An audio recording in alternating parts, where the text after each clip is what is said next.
বসো, তোমার নাম কি? কোথায় থেকে আসছো, পরিচয় দাও।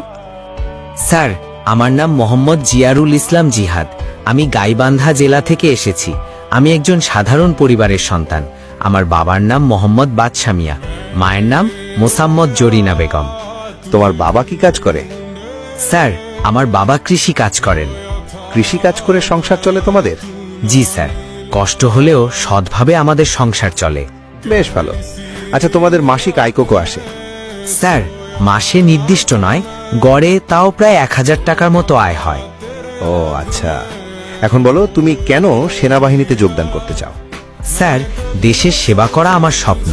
শৃঙ্খলা, সম্মান ও দেশপ্রেমের জন্য আমি সেনাবাহিনীতে যোগ দিতে চাই।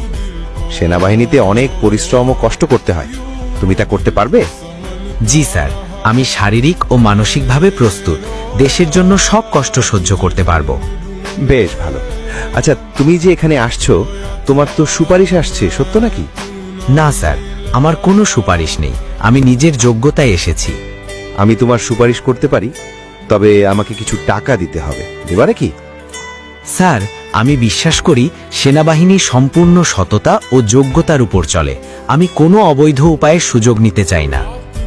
আচ্ছা, মনে করো তোমার সামনে দিয়ে দুইজন ছেলে একটি মেয়েকে একটি নির্জন জায়গায় নিয়ে যাচ্ছে তাদের স্বার্থ হাসিল করতে। এখানে তোমার করণীয় কি? আমি প্রথমে মেয়েটির নিরাপত্তা নিশ্চিত করার চেষ্টা করব। প্রয়োজন হলে আশপাশের লোকজনকে ডাকব এবং দ্রুত পুলিশ বা আইন শৃঙ্খলা বাহিনীকে জানাবো। বেশ ভালো। বলো তো, তেঁতুলে কি অ্যাসিড পাওয়া যায়? হ্যাঁ, তেঁতুলে প্রাকৃতিকভাবে টার্টারিক অ্যাসিড পাওয়া যায়। পানির সংকেত কি? স্যার, পানির রাসায়নিক সংকেত হল H2O। তোমার ফোনে তো খারাপ ভিডিও দেখলাম আছে, কবে থেকে এগুলো দেখো? না স্যার, আমি এ ধরনের ভিডিও দেখি না। আমি সবসময় শৃঙ্খলা ও নৈতিকতার মধ্যে থাকতে চেষ্টা করি। তোমার নাম্বারে তো অনেকগুলো ফেসবুক অ্যাকাউন্ট দেখলাম, কার কার এগুলো? স্যার, ওগুলো আমার পরিবারের সদস্যদের বা পরিচিতদের অ্যাকাউন্ট। ব্যক্তিগতভাবে আমার একটি অ্যাকাউন্টই আছে। শুনলাম তুমি নাকি সাদিয়া নামে এক মেয়ের সাথে প্রেম করছো, সত্যি নাকি? স্যার, না স্যার, এটা সত্য নয়। বর্তমানে আমার সম্পূর্ণ মনোযোগ কেরিয়ার ও দায়িত্বের প্রতি। আচ্ছা যাক, বলো তো বাংলাদেশ সেনাবাহিনী কত সালে প্রতিষ্ঠিত হয়? বাংলাদেশ সেনাবাহিনী 1971 সালে প্রতিষ্ঠিত হয়। সেনাবাহিনীর স্লোগান কি? সমরে আমরা, শান্তিতে আমরা, সর্বত্র আমরা দেশের তরে। বাংলাদেশের বীর শ্রেষ্ঠ উপাধিপ্রাপ্ত সিপাহী মোট কতজন? 7 জন স্যার। একজন বীর শ্রেষ্ঠ সিপাহীর নাম বলো তো। বীরশ্রেষ্ঠ মতিউর রহমান। আচ্ছা বলো তো, তুমি এ যাবৎ কয়টি মেয়েকে খেয়ে দিয়ে ছেড়ে আসছো? স্যার, একটাও না।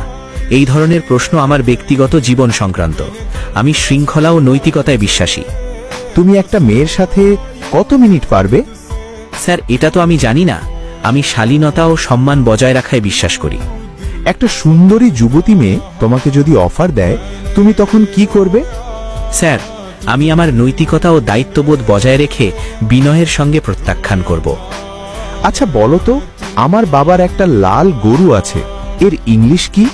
My father has a red cow. বেশ ভালো। আচ্ছা, খেলাধুলার আগ্রহ আছে তোমার? জি স্যার, খেলাধুলায় আমার আগ্রহ আছে। বলো তো, ফিফা কত বছর পর পর অনুষ্ঠিত হয়? 4 বছর পর পর। কাতার বিশ্বকাপে কোন দল বিজয়ী হয়েছিল? আর্জেন্টিনা। রংপুর কোন নদীর তীরে অবস্থিত? ঘাঘট নদী। একসময় পুন্ড্রনগর বাংলার রাজধানী ছিল, এটা কোথায় অবস্থিত? বগুড়া জেলায় মহাস্থানগড়।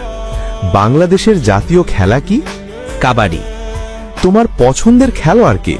সাকিব আল হাসান। বেশ ভালো। ঠিক আছে, তুমি এখন আসতে পারো। জি স্যার, ধন্যবাদ।